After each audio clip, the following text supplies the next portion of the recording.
పిల్లల మరి సంఘ అవసరతల కొరకును వాక్య పరిచయ నిమిత్తంలో మనము ప్రార్థించవలసిన వారు వింటూ ఉన్నాం. సంఘం యొక్క స్థితిగతులు, మరి సంఘము నానాటికి అభివృద్ధి చెందాలన్నా, మరి సంఘములో ఉండేటువంటి కుటుంబాలు కట్టబడాలన్నా ప్రార్థన జీవితం అనేది చాలా ప్రాముఖ్యమైనది. సంఘములో ప్రార్థన అవసరతల కొరకు ఖచ్చితంగా ప్రతి ఒక్కరూ ప్రయాసపడేవారిగా ఉండాలని దేవుని సేవకుడిగా మనం చేస్తూ ఉన్నాం. అనుదినము వ్యక్తిగతంగా ప్రార్థన చేస్తూ ఉన్నారు. అంత మాత్రమే కాదు, కుటుంబ ప్రార్థన కూడా చేస్తూ ఉన్నారని అనుకుంటూ ఉన్నాను. అయితే సంఘ ప్రార్థన కూడా మనకి అవసరం. మీ ప్రార్థన నాకెంత అవసరం, నా ప్రార్థన మీకు కూడా అంతే అవసరం. కనుక దైవజనుడైన పౌలు గారు ఒక చోట అంటారు, ఇదిగో మీరు నా కొరకు ప్రార్థించారు కనుక ఈరోజు నేను ఎంత సురక్షితంగా ఈ పరిచయం చేయగలుగుతూ ఉన్నాను అని పౌలు గారు 3 మిషనరీ ప్రయాణాలు చేసినటువంటి గొప్ప దైవజనుడిగా, ప్రపంచ ప్రఖ్యాతిగాంచినటువంటి దైవజనుడైనటువంటి పౌలు గారి సంఘ ప్రార్థన అవసరతను కోరుతున్నాడు. కనుక ఈరోజు మనకు తెలియని వారు, మనతో పరిచయస్తులు కాని వారు చాలామంది ఉన్నారు.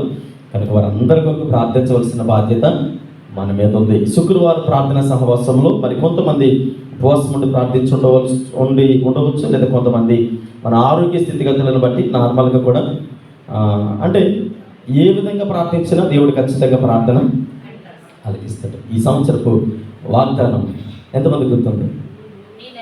ఈ నైవేద్యములన్నిటినీ అంగీకరిస్తానంటే దేవుడు మందిర పరిచయ నిమిత్తం ఇచ్చిన వాగ్దానములు బట్టి దేవుడు సేవకుడిగా మా వ్యక్తిగత ప్రార్థనలు కానీ, మా కుటుంబ ప్రార్థనలు కానీ ఈ పోడియం దగ్గర, బలిపీఠం దగ్గరికి వచ్చినప్పుడు అల్లనే జ్ఞాపకం చేసుకున్నాను. ప్రభా, నైవేద్యములన్నింటినీ అంగీకరిస్తానన్నాము. జ్ఞాపకం చేసుకుంటారు కాదు, కానీ అంగీకరిస్తానని వాగ్దానం ఇచ్చావు కనుక, వాగ్దానం చేసిన వాడు నమ్మదగిన వాడు కనుక ఖచ్చితంగా మా ప్రతి ప్రార్థన విన్నప్పుడు మనకి ఈ సంవత్సర కాలంలో అది సండే స్కూల్ బిడ్డల జీవితంలో కావచ్చు, యవన బిడ్డల జీవితంలో కావచ్చు, ఆ తర్వాత నడుపురాయం కలిగిన వారు ఎవరి జీవితంలో అయినా దేవుడు కార్యం చేయడానికి సంసిద్ధుడిగా ఉంటూ ఉన్నాడు. కనుక అయితే మన జీవితంలో ఆయన వాగ్దానం చేసి నెరవేర్చడం ఎంతైతే వాస్తవం ఉందో, లోబడడం కూడా మనం అంతే వాస్తవం. కనుక వాక్య విధానం అనేది చాలా పలు రకాలుగా ఉంది. 2 రకాలు, మరి ముఖ్యంగా చాలా రకాలుగా ఉన్నప్పటికీ వాక్య విధానం 2 రకాలు. ఒకటి అక్షరార్థంగాను, రెండవది ఆత్మీయార్థంగాను. ఒక అక్షరాన్ని బైబిల్ గ్రంథంలో ఒక లేఖన భాగాన్ని మనం చదువుతున్నప్పుడు, ఫర్ ఎగ్జాంపుల్ మీకు అర్థమవడానికి ఒక మాట తెలియజేస్తాను. యేసుక్రీస్తు ప్రభువు వారు కొన్ని విత్తనాల గురించి తెలియజేశారు. విత్తనాల గురించి తెలియజేసినప్పుడు జనరల్గా మనం ఏమనుకుంటామంటే 4 రకాల విత్తనాలు, ఆ 4 రకాల విత్తనాలు 4 రకాలైనటువంటి వ్యక్తులకి సాదృశ్యంగా పోల్చి, ఇదిగో త్రోవ పక్కన పడినటువంటి విత్తనము, ముండ్ల పొదలో పడిన విత్తనము, రాతి నేలన పడిన విత్తనము, మంచి నేలన పడిన విత్తనము. అంటే విత్తనాలు అనేటప్పటికీ జనరల్గా మనము వాటిని చూస్తాం, కానీ అక్షరార్థంగా కాకుండా ఆత్మీయార్థంగా మనం చూసినప్పుడు అదే వాక్య భాగము మరొక చోట దైవజనుడు అంటాడు, ఇదిగో త్రోవ పక్కన పడినటువంటి విత్తనం అంటే అప్పుడే వాక్యాన్ని విని అలా వాక్యాన్ని విడిచిపెట్టిన వారు పక్షులు త్రోవ పక్కన పడిన విత్తనాలు ఎత్తుకొని వెళ్ళిపోతాయి. అంటే అక్షరార్థానికి ఆత్మీయార్థానికి అంటే ఒక పోలిక లేదంటే ఒక మాటలో చెప్పాలంటే ఈరోజు మనం చదవబడిన లేఖన భాగంలో నిర్గమకాండం 27వ అధ్యాయం 8వ వచనం చదివితే, పలకలతో గొల్లగా దాన్ని చేయవలెను, కొండ మీద నీకు చూపబడిన పోలికగానే దానిని ఏం చేయాలట అంటే పోలిక. కొన్నిసార్లు అంటారు కదా, అబ్బో మీరు హీరోలా ఉన్నారండి అంటే ఆయన హీరోవా? మీరు ఎంత అందంగా ఉన్నారంటే ఆయన అంత అందంగా ఏమి లేదు. అంటే మనం ఏమంటే ఒకరిని పోలుస్తూ ఉన్నాం, అబ్బా మీ హెయిరు అంటే కొన్ని రకాలైనటువంటి పోలికలు మనం పోలుస్తూ ఉంటాం. అంత మాత్రాన వాళ్ళు అలా ఉన్నారని అర్థం కాదు. అయితే మరి ఏం చేయాలి? సరే, యేసుక్రీస్తు ప్రభుల వారి గురించి బిబ్లికల్ బైబిల్ పరంగా ఆలోచన చేస్తే, మీరు క్రీస్తుని పోలి నడుచుకోవాలి అని అంటే యేసుక్రీస్తు ప్రభుల వారి వలె అక్షరార్థంగా మాట్లాడుకుందాం. ఆయన వలె కల్వరి శిలువలో మరణించాలి. ఆయన వలె ఈరోజు నేను యేసుక్రీస్తు ప్రభుల వారి గురించి, అదే లెంట ప్రిపరేషన్ గురించి నేను ఆలోచన చేస్తున్నప్పుడు కొన్ని పుస్తకాలన్నీ రెఫర్ చేస్తూ ఉంటే చాలా భయాందోళనకు గురయ్యాను. ఎందుకనంటే మాట మీకు చూపిస్తాను. ఇక పరిస్థితి నేను చూసినప్పుడు కొద్దిపాటి ఆశ్చర్యం అనేది నాకు కలిగింది. ఏంటనంటే యేసుక్రీస్తు ప్రభుల వారి గురించి హిస్టారికల్ బ్యాక్గ్రౌండ్లో ఒక పుస్తకంలో రాశారు కదా, 5480 గాయాలు ఉన్నాయంట. యేసు ప్రభు వారి శరీరం మీద ఎన్ని గాయాలు ఉన్నాయి? 5480 గాయాలు. ఒకటో రెండో గాయం తగిలితేనే తట్టుకోలేము. 5480 గాయాలంటే నేను అనుకున్నాను, నిజంగా ప్రభు అస్సలు మీరు ఎలా ఓర్చుకున్నారో నాకు అర్థం కాదు. అందులో 150 గాయాలు లోతుగా, వీపు వెనక భాగంలో లోతుగా దిగిపోయినటువంటి గాయాలు 150. మిగిలినవన్నీ అంటే 5480లో గాయాలు మాత్రమే, కానీ 150 అయితే వీపు వెనక భాగంలో లోతుగా దిగిపోయి ఆ బోన్స్ లోపల ఉన్నటువంటి అవన్నీ కూడా అవయవాలు కనిపించే అంత లోతుగా కనిపిస్తున్నాయని చరిత్రకారుడు అంటే ఆ హిస్టారికల్ బ్యాక్గ్రౌండ్లో యేసుక్రీస్తు ప్రభువుల గురించి చెప్తున్నప్పుడు నేను అనుకున్నాను, ఒక గాయం, చిన్న గాయం తగిలితేనే అల్లాడిపోతాం కదా, అలాంటిది ఎన్ని గాయాలు. అంటే పోలిక అనేది మన జీవితానికి ఎంతవరకు ఆపాదించుకుంటున్నామనంటే, మీరు క్రీస్తుని పోలి నడుచుకోండి, ప్రేమలో కానీ, భక్తులో కానీ, సహవాసములో కానీ, విశ్వాసములో కానీ, నడవడికలో కానీ యేసుక్రీస్తు ప్రభువుల వారిని పోలి నడుచుకోవాలంటే భక్తి సహవాస విషయాలలో క్రీస్తుని అనుసరించి, ఇంత భయంకరమైనటువంటి వధ, ఇంత భయంకరమైన శ్రమ క్రీస్తు వారు పొందారు కదా, మరి అవన్నీ మనం పొందలేం. కానీ ఆయన అంటారు కదా, మీరు తట్టుకున్న శ్రమలు మాత్రమే నేను మీకు ఇస్తాను, అంతకు మించి నేను ఎక్కువ మిమ్మల్ని శోధించాలనుకోవడం లేదు. అయితే పోలిక ఏ విధంగా చెబుతూ ఉన్నారో ఆలోచన చేస్తే, ఇక్కడ చూడండి, పోలిక గురించి మాట్లాడుతూ ఆయన తెలియజేసినటువంటి కొన్ని సందర్భాలు. ఈ మోషే సినాయి పర్వతం మీదకి వెళ్ళినప్పుడు దేవుడు కొన్ని రకాలైనటువంటి పోలికలు దేవుడు చెప్పాడు. మోషే, నా బలిపీఠం ఎలా ఉండాలి, మందసం ఎలా ఉండాలి, ఇదిగో దేవదూతలు ఎలా ఉండాలి, ఆ తర్వాత ధూప వేదిక ఎలా ఉండాలి, ఇవన్నీ కూడా రకరకాలుగా చెబుతూ వేడితో తయారు చేయాలో అవన్నీ కూడా మోషేకి దేవుడు చెబుతున్నాడు. ఇదిగో ఇవన్నీ కూడా పోలికలు మాత్రమే, నేను ఎగ్జాంపుల్ చెప్తూ ఉన్నాను కనుక వీటిని ఆధారం చేసుకుని నువ్వు క్రిందకి వెళ్ళిన తర్వాత చక్కగా అమిర్చి తుమ్మకర్రతో జాగ్రత్తగా చేయాలి. నేను జస్ట్ నీకు ఒక నీడ చూపిస్తూ ఉన్నాను, ఆకారం చూపిస్తూ ఉన్నాను, వీటిని ఆధారం చేసుకొని పోలికలు మాత్రమే అని చెప్పారు. ఇప్పుడు మనం అంటే భక్తి జీవితంలో ఆచరించవలసినటువంటి పోలికలు ఏంటి? ఎక్కువ సమయం నేను తీసుకుని 3 విషయాలు బైబిల్ గ్రంథంలో చూడండి. ఇక్కడ మనం జ్ఞాపకం చేసుకున్న మొట్టమొదటిగా ఎఫెసీయులకు రాసినటువంటి పత్రిక 6వ అధ్యాయము 17వ వచనములో అపోస్తలుడైన పౌలు గారు ఈ రీతిగా మాట్లాడుతున్నారు. ఎఫెసీయులకు రాసిన పత్రిక 6వ అధ్యాయము 17వ వచనములో, మరియు రక్షణను, శిరస్త్రాణమును, దేవుని వాక్యమును, ఆత్మ ఖడ్గమును మీరు ధరించుకుని. చాలండి. మొట్టమొదట పోలిక ఏంటంటే ఆత్మ ఖడ్గము.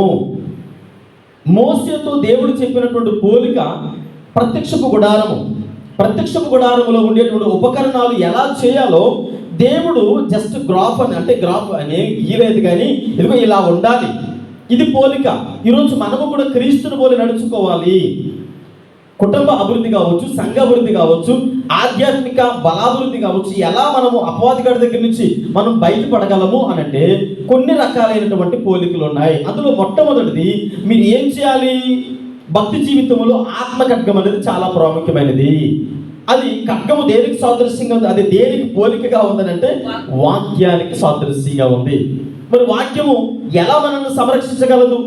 వాక్యము అనే ఖడ్గాన్ని మనం ధరించడం ద్వారా, వాక్యం అనే ఖడ్గాన్ని మన హృదయంలో దాచుకోవడం ద్వారా ఏ విధమైన ప్రయోజనం ఉంది? అసలు వాక్యం మన బ్రతుకులో ఉండే ఉపయోగం ఏమైనా ఉందా? వాక్యం మన బ్రతుకులో ఉండడం ద్వారా అసలు నేను అనుకుంటాను, విశ్వాసులు వాక్యాన్ని ఎందుకు ధ్యానించాలి, ఎందుకు చదవాలి, ఎందుకు నేర్చుకోవాలి? వాక్యం వల్ల మనకు వచ్చేటువంటి బెనిఫిట్స్ ఏమైనా, ఉపయోగాలు ఏమున్నాయి? జనరల్గా ప్రతి ఆదివారం ప్రార్థనకు వస్తాం, దైవజనుడు వాక్యాన్ని బోధిస్తాడు. దేనికి వాక్యాన్ని మనం వింటూ ఉన్నాం? వాక్యం వల్ల మనకు వచ్చే ఉపయోగాలు ఏంటి? అసలు వాక్యం అనేది ఎవరైనా ఆలోచన చేస్తే, మన యోహాను సువార్తలోకి వెళ్ళిపోతే వాక్యమే యేసుక్రీస్తు ప్రభువుల వారని తెలుసు. మళ్ళీ యేసుక్రీస్తు ప్రభువుల వారి గురించి ఇంకొకరు బోధించడం ఏంటి? ఏమండి, యేసు ప్రభు వారి గురించి మనకెవరు బోధించాలి? ఓకే, బోధించారు, గతించిన ఆదివారం నేను తెలియజేస్తాను. వాక్యం వినడం మాత్రమే కాదు, కానీ దాన్ని ఏం చేయాలి? అనుసరించాలి. యేసు ప్రభు వారి మాటలను ఎవరైతే అనుసరిస్తారో వారు ఫలిస్తారు, వారు దీవెనకరంగా ఉంటారు. అంటే ఈ రాత్రికాల సమయంలో మనం నేర్చుకోవాల్సింది ఆత్మ ఖడ్గము అనగా వాక్యము ఖడ్గము మన జీవితంలో ఎలాంటి బెనిఫిట్స్ని ఇస్తూ ఉంది, ఏ విధమైన ఉపయోగాలు ఉంది అంటే చూడండి. ఇక్కడ మొట్టమొదటిగా మనం జ్ఞాపకం చేసుకుంటే 1 రాజుల గ్రంథము 3వ అధ్యాయము 24వ వచనములో ఏమని రాయబడిందంటే, ఈ వాక్య ఖడ్గము సమస్యల నుంచి మనల్ని విడిపిస్తూ ఉంది. సమస్యల పరిష్కారం అనేది వాక్య ఖడ్గములో ఉంది. 1 రాజుల గ్రంథం 3వ అధ్యాయము 24వ వచనములో అక్కడ ఒక సమస్య వచ్చింది. కత్తి తెమ్మని ఆజ్ఞ వారు ఒక కత్తి రాజు సన్నిధికి తీసుకొని రాగా రాజు బతికి ఉన్న బిడ్డను చేసి సగము దీనికి ఇయ్యవలసిందిగా ఆజ్ఞ ఇచ్చెను. బతికున్నటువంటి చదవడం, అంతట బతికి ఉన్నటువంటి బిడ్డ తల్లి బిడ్డ విషయమై పేగులు తరుక్కుపోయి చాలు. ఇక్కడ జాగ్రత్త గమనించండి. ఇద్దరు స్త్రీలు ఉన్నారు. ఇద్దరు స్త్రీలు ఉంటే అందులో ఒక స్త్రీ బిడ్డ చనిపోయింది, ఇంకొక స్త్రీ బిడ్డ బతికుంది. ఇప్పుడు చనిపోయినటువంటి బిడ్డ తల్లి ఆ బిడ్డ నా బిడ్డే అని ఇప్పుడు ఇద్దరు కుమ్ములాడుకుంటున్నారు బిడ్డ గురించి. బ్రతుకున్నటువంటి బిడ్డ ఏమో లేదు నా బిడ్డ అని తల్లి అంటుంది, చనిపోయినటువంటి బిడ్డ తల్లి ఏమో లేదు నా బిడ్డ అని అంటూ ఉంటే వీళ్ళిద్దరూ కలిసి రాజు దగ్గరికి వెళ్ళారు. రాజు దగ్గరికి వెళ్ళినప్పుడు రాజులిద్దరికి సమస్య పరిష్కరించాలి. ఎలా సమస్యను పరిష్కరించగలడు? ఈరోజు మన కుటుంబములో, సంఘములో, సమాజంలో ఒక సమస్య వచ్చినప్పుడు ఏది సమస్యను పరిష్కరించగలదు అంటే వాక్యపు ఖడ్గం మాత్రమే సమస్యను పరిష్కరించగలదు. ఈ బ్రతుకులో వాక్యం అనేది ఉంటే ఖచ్చితంగా సమస్యకు పరిష్కారం వాక్యంలో దొరుకుతూ ఉంది. ఇప్పుడు రాజు దగ్గరికి వెళ్ళి రాజు అన్నాడు, సరే వీళ్ళిద్దరిని చూశాడు, భటుడు అన్నాడు ఒక కత్తి తీసుకునిరా, ఈ బిడ్డని 2 భాగాలు నరికేసి ఇద్దరికి శిరసాగం చేసేస్తాను అనగానే బ్రతుకున్నటువంటి తల్లి పేగులు తరిగిపోయేట. అయ్యా బ్రతికి ఉంటే, ఈ మాట జాగ్రత్త గమనించండి, బ్రతికి ఉన్న బిడ్డ యొక్క తల్లి పేగులు ఎవరైతే దేవుని సన్నిధిలో బ్రతికుంటామో, ఆధ్యాత్మికంగా బ్రతికున్నవారు, వాక్యానుసారంగా బ్రతికున్నవారు, ప్రార్థనాపూర్వకంగా బ్రతికున్నవారు. అందుకనే దైవజనుడైన యోహాను గారు అంటారు, ఇదిగో పేరుకు మాత్రమే నువ్వు బ్రతుకున్నావు కానీ మృతుడు అంటే మృతులకు. ఈరోజు నేను కథ చదివాను. కథ చదివినప్పుడు అందులో ఏమన్నదంటే అది కొంచెం సరదాగా ఉన్నప్పటికీ అందులో చాలా సీరియస్గా ఉంది. ఒక దైవజనుడు సువార్త ప్రకటిస్తూ ఉంటే ఒక ఎవరొస్తున్న పరిగెత్తుకొని వచ్చాడట. ఏమయ్యా పాపం చేశారు అంటున్నావు, మా జీవితంలో పాపం లేదు, చాలా హ్యాపీగా బ్రతుకుతున్నావు, మాట్లాడితే మనుషుడు పాపం చేశాడని చెప్పేసి నువ్వు సువార్త ప్రకటిస్తూ ఉన్నావు, అసలు పాపం అంటే ఏంటో తెలుసా నీకు? పాపం గురించి 10 సార్లు చెప్తున్నావు అంటే దైవజనుడు అని అంటే కోపపడకుండా, అయ్యా ఏమీ లేదు కానీ ఇప్పుడు ఒక చనిపోయినటువంటి డెడ్ బాడీ ఉంది కదా, ఆ బాడీ మీద ఒక 100 కేజీలు బరువు ఎత్తాననుకో, అమ్మో నేను మొయ్యలేకపోతున్నాను అని అరుస్తుందా శవం అని అడిగాడట. ఎందుకు అరుస్తుంది? చచ్చిపోయింది కదా అన్నాడట. సరే బ్రతుకున్న మనిషి మీద ఒక 100 కేజీల బరువు పొట్ట మీద పెట్టాననుకో, ఇక అబ్బా భలే ఉంది అని పడుకుంటాడా అంటే అచ్చే మొయ్యలేడు కదా 100 కేజీల బరువు, అమ్మో ఊపిరి ఆడట్లేదు అంటాడు కదా. అంటే బ్రతుకున్న వాడి దగ్గర ఆన్సర్ ఉంటుంది, చనిపోయిన దగ్గర ఆన్సర్ ఉంటుంది. వాక్యపు ఖడ్గము ఎవరు బ్రతుకులు అనేది ఉంటుందో వారి బ్రతుకులో ఖచ్చితంగా స్పందన అనేది ఉంటుంది. అందుకని ఇక్కడ అంటారు, ఆ బిడ్డ యొక్క తల్లి అంటుంది, అయ్యా నా బిడ్డ చనిపోవడం నాకు ఇష్టం లేదయ్యా, ఎక్కడొక దగ్గర బ్రతికితే చాలు, నా వల్ల నా బిడ్డ చనిపోకూడదు, అంటే మన వల్ల భక్తి జీవితం అనేది సన్నగిలిపోకూడదు. ఆయన అంటాడు, అయ్యా ఇదిగో వాక్యము సమస్యను పరిష్కరిస్తుంది కనుక నా బిడ్డ బ్రతుకుంటే చాలు. ఈరోజు నీ కుటుంబము దేవుని సన్నిధిలో ఆధ్యాత్మికంగా బ్రతుకుంటా మృతతుల్యమైనటువంటి దేహాలతో భక్తి జీవితం వల్ల ఏ విధమైన ఉపయోగము ఉండదు. మొట్టమొదటిగా వాక్యపు ఖడ్గము మన కుటుంబాలలో, మన వ్యక్తిగత జీవితాల్లో ఉంటే అదేం చేస్తుందంటే సమస్యలను పరిష్కరిస్తుంది. ఎలాంటి సమస్య అయినా. చూడండి, రెండవది మరొక చోట యేసుక్రీస్తు ప్రభువుల వారి గురించి మనం జ్ఞాపకం చేసుకుందాం. చూడండి, రెండవది యేసుక్రీస్తు ప్రభువుల వారు మాట్లాడినటువంటి ఒక మాట మనకి జ్ఞాపకం చేస్తూ ఉన్నాను. మత్తయి సువార్త 4వ అధ్యాయము 3వ వచనం నుండి 10వ వచనం వరకు చదివితే అక్కడ ఏమన్నాడంటే, అపవాదికుడు యేసు ప్రభు దగ్గరికి వచ్చి, ఇదిగో నువ్వు దేవుని కుమారుడు అయితే ఈ రాహుల్ రొట్టెలుగా చేసుకుని తిను, ఇగో ఇక్కడి నుంచి కొండ మీద నుంచి కిందకి దూకాయి. మరొకసారి అంటాడు, నాకు సాష్టాంగ నమస్కారం చేస్తే ఈ లోకం అంతా నీకు దాసత్వం అయిపోద్ది అంటే యేసు ప్రభు అన్నారు, అర్జెంటుగా ఇక్కడి నుంచి నువ్వు పోతలకి సాతాను అనగానే. అంటే వాక్యము మన బ్రతుకులో ఉంటే దుష్టుడిని మనము జయించగలము. ఒకటి సమస్యకు పరిష్కారం ఉంటుంది నీ జీవితంలో వాక్యం ఉంటే, అది ఎంత పెద్ద సమస్య అయినా. దైవజనుడైన సొలొమోను గారు అంటారు, ఒకసారి శ్రమ వచ్చిన వెంటనే కురుకుపోయిన చేతకాని వాడి వాక్యముని బ్రతుకులో ఉంటే ఆ సమస్యకు పరిష్కారం నీ దగ్గరే ఉంది. వెంటనే మోకరించి ప్రార్థన చేస్తాం.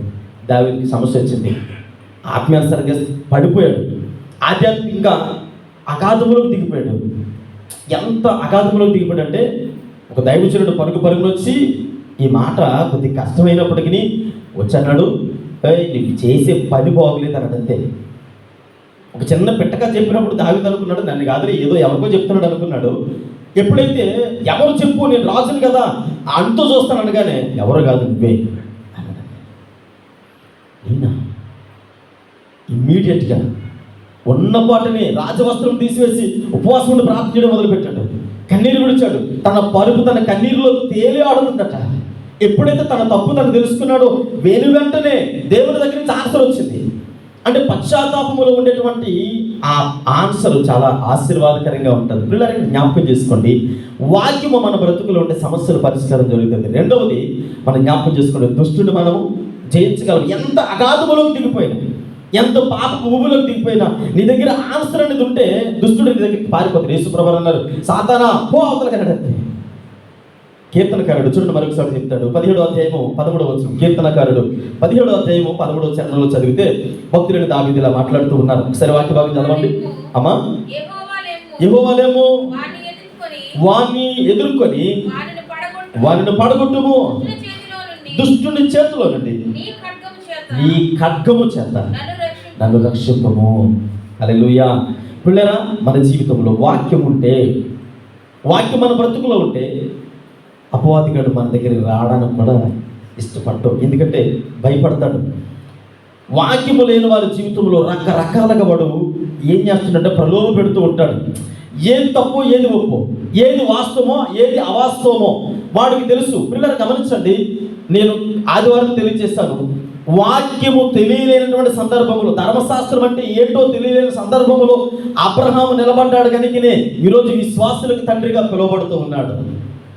మనకు వాక్యం తెలుసు, ధర్మశాస్త్రం తెలుసు, 66 పుస్తకాల చరిత్ర తెలుసు, ఆ తర్వాత చరిత్ర బ్యాక్గ్రౌండ్ తెలుసు, యేసుక్రీస్తు ప్రభువు వారు ఎందుకు చనిపోయారో తెలుసు, యేసు ప్రభువు లోకంలో ఎందుకు వచ్చారో తెలుసు. ఇవన్నీ తెలుసు కూడా మీ దగ్గర సమస్యకు పరిష్కారం లేదు అని అంటే మనకు వాక్యము తెలియలేదని అర్థం.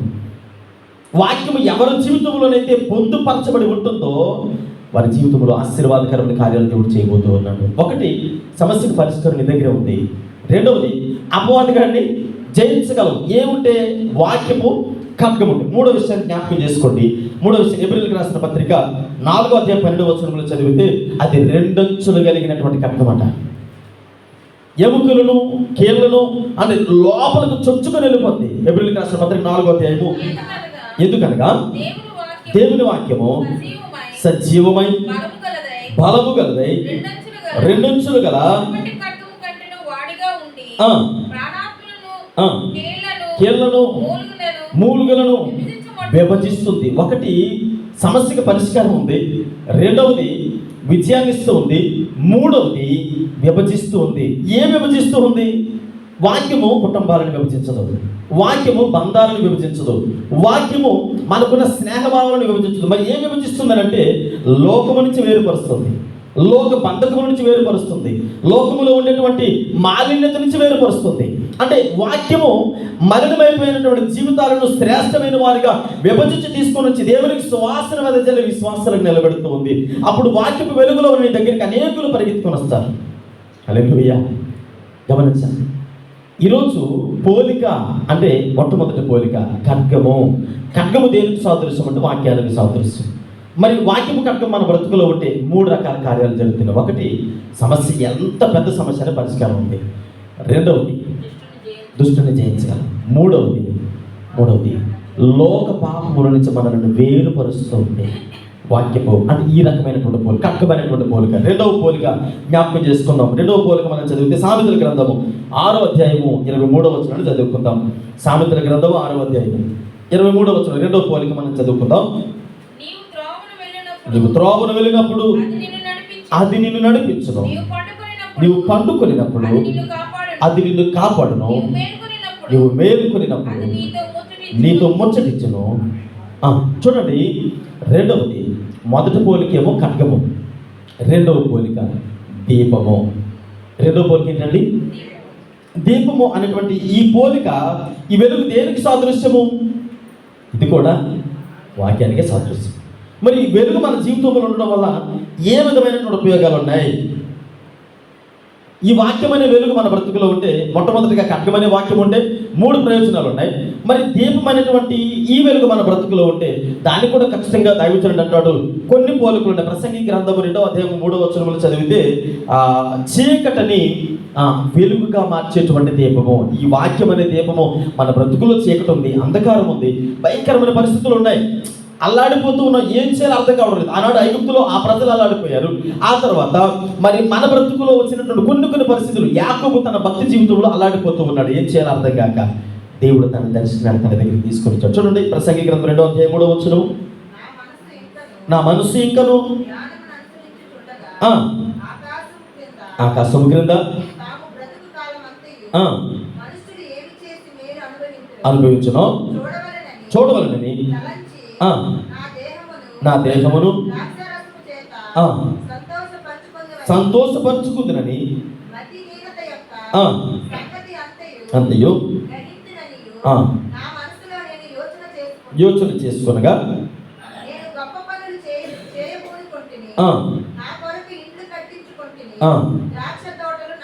ప్రసంగి గ్రంథం 2వ అధ్యాయం 3వ వచనం.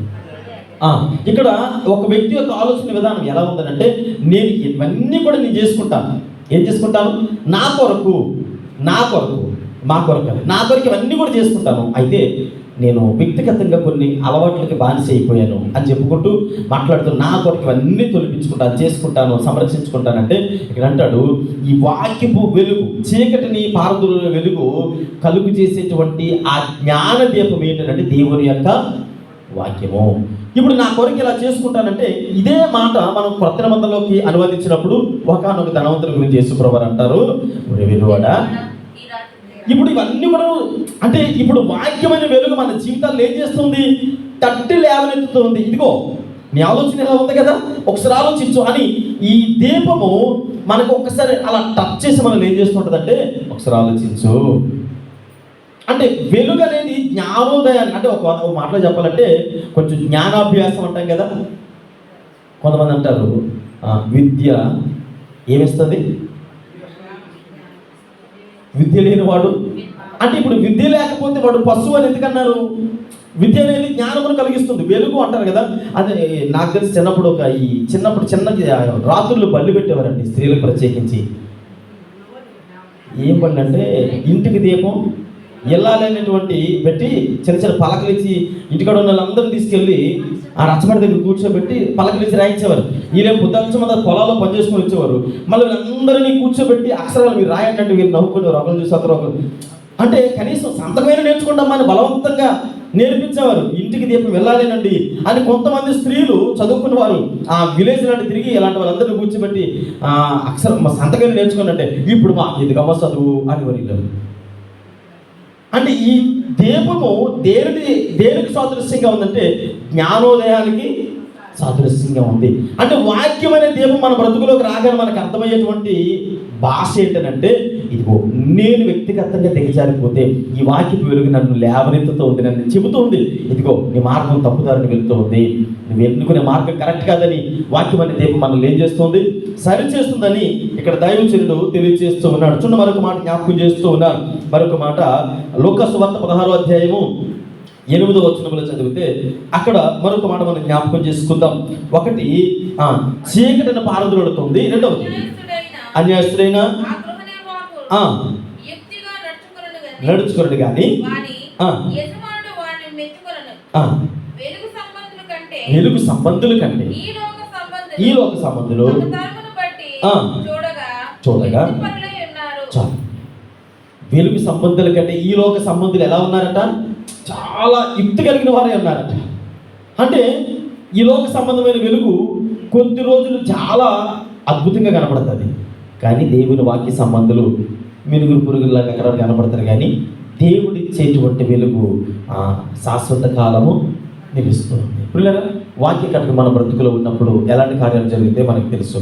దేవుని వాక్యమైనటువంటి ఆ దీపం మన బ్రతుకులో ఉంటే ఏ విధంగా మనకి ఒక మాట చెప్పిన మేలుకొలు పడ్డాం కదా, మేలుకొలు ఇదిగో జాగ్రత్త. భక్తుని దావీదు అంటాడు, అయ్యా నీ వాక్యం నా త్రోవలకి, అంటే నా త్రోవలో నీ వాక్యం ఉందంటే ఖచ్చితంగా నేను సరి చేసుకుంటాను, నేను వెళ్ళే మార్గం నాకు నేర్పిస్తూ ఉంది అని దైవజనుడికి తెలుసు. అంటే వాక్య దీపం మన బ్రతుకులో ఉన్నప్పుడు మన లోపాలు మనకు తెలుస్తాయి. ఆ తర్వాత మనం ఎలా వెళ్ళాలో మనం సరి చేసుకోవడానికి అవకాశం ఉంది. అంత మాత్రమే కాదు, మనము కట్టుకునే దానిని నేను ఇలాగా అలా చేసుకుందాం అనుకున్నప్పుడు ఇమ్మీడియట్గా వాక్యం ఏమంటుందంటే ఇదిగో అలా కాదు అని వాక్యపు దీపం మనకు వెలుతురు చూపిస్తుంది, వెంటనే సరి చేసుకోవడానికి అవకాశం ఉంది. పోలిక దేనికి సాదృశ్యం అంటే, ఇప్పుడు మన ముందు ఒక పోలిక ఉందంటే ఆ పోలిక మనం మంచిగా నడవాలన్నా, లేదంటే ఒకవేళ మంచిగా నడవకపోయినా అది మనకి మేలు కొలుపు. అందుకనే ఒక 5 రకాలైనటువంటి, అంటే 2 విషయాలు మనం జ్ఞాపకం చేసుకున్నాం. 3వ విషయాన్ని కూడా నేను క్లుప్తంగా పరిచయం చేసి ముగిస్తాను. చూడండి, మరొక 3వ విషయాన్ని జ్ఞాపకం చేస్తున్నాను.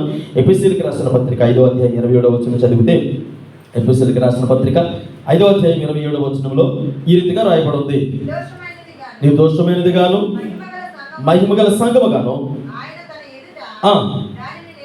నిలవబెట్టుకుని వాక్యముతో ఉదక స్నానము, ఒకటి ఖడ్గము, రెండవది దీపము, మూడవది నీరు. బట్టలు అంటాం కదా, నమ్ముగా నీళ్ళు తీసావా అంటారు.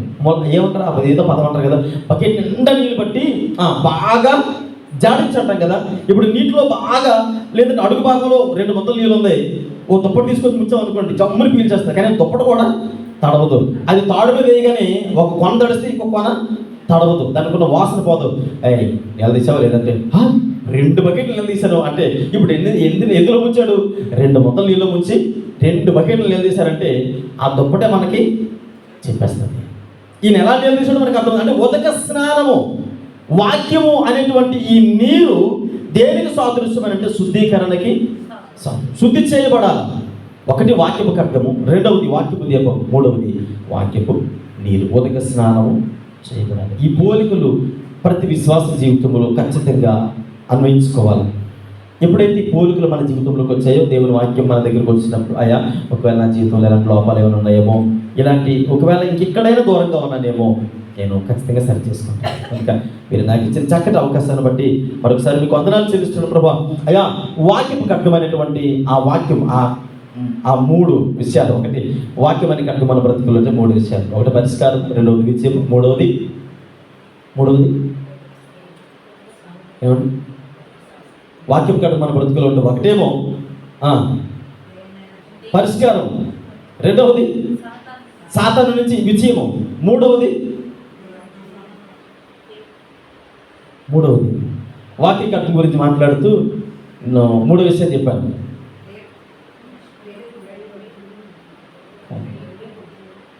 చెప్పండి, చక్కగా పెన్ను పేపర్ ఉంటే రాసుకుంటే ఎంత బాగుందా అనిపిస్తుంది. మిమ్మల్ని చూస్తే చాలా ఆనందం అనిపిస్తుంటుంది అప్పుడు. ఓకే, నేను ఒకసారి రిపీట్ చేసి క్లోజ్ చేసేస్తాను. వాక్యపు ఖడ్గం ద్వారా 3 విషయాలు. వాక్యపు ఖడ్గం మన బ్రతుకులో ఉంటే, ఒకటి ఎంత గొప్ప, ఎంత పెద్ద సమస్యను పరిష్కారం ఉంది. రెండవది అపవాదికి ఎన్ని విధాలుగా నేను శోధించిన వాక్యపు ఖడ్గాన్ని దాటి అవతలకి వెళ్ళలేదు, సమస్యకు పరిష్కారం ఉంది. రెండవది విజయం ఉంది. మూడవది ఆ లోకం నుంచి మనం ఏం చేస్తుంది, విభజిస్తుంది. లోక పాపం నుంచి వేరుపరుస్తుంది, కల్మషం నుండి మలినం నుండి వేరుపరుస్తుంది. ఆ తర్వాత రెండవది, మొదటి దాంట్లో 3 విషయాలు. రెండవది వాక్యపు దీపము. వాక్యపు దీపం ఏం చేస్తుంది, ఇదిగో నేను ఇలా నడుచుకుంటూ ఉన్నా, నేను వెళ్ళే మార్గమే కరెక్ట్ అనుకున్నప్పుడు ఇమీడియట్గా మనల్ని అలా వెనుతట్టు లేపుతుంది. ఇదిగో ఒకసారి ఆలోచించు, ఆనాడు కొత్త మందిరం కల్లా యేసుప్రభువు చెప్పారు కదా, ఎరుడా అన్నారు కదా, ఒకవేళ దీనికి వర్తిస్తుందేమో అని వాక్యపు దీపం వెంటనే వెలుగు చూపిస్తుంది. అమ్మో అని ఆగిపోతాం.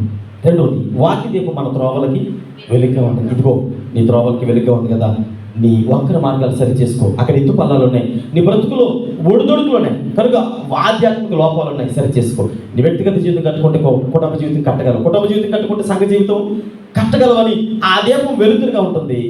మూడవది మనం జ్ఞాపకం చేసుకుంటే నీరు దేనికి సాదృశ్యం అంటే శుద్ధీకరణకు సాదృశ్యం. అందులో నేను విషయాన్ని కూడా మీకు ఎక్స్ప్లెయిన్ చేయలేదు, సమయం అయిపోయింది కనుక.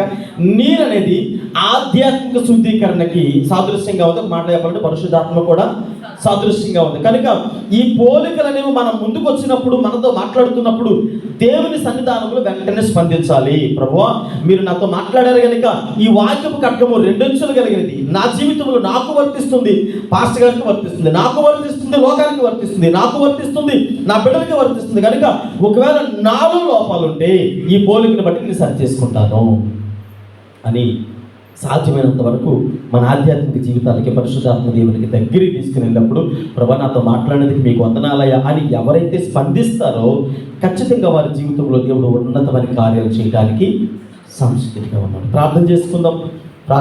కొద్ది నిమిషాలు దేవుని సన్నిధిలో ప్రార్థన చేసుకుందాం. ఈ శుక్రవారం ప్రార్థన సహవాసం ద్వారా దేవుడు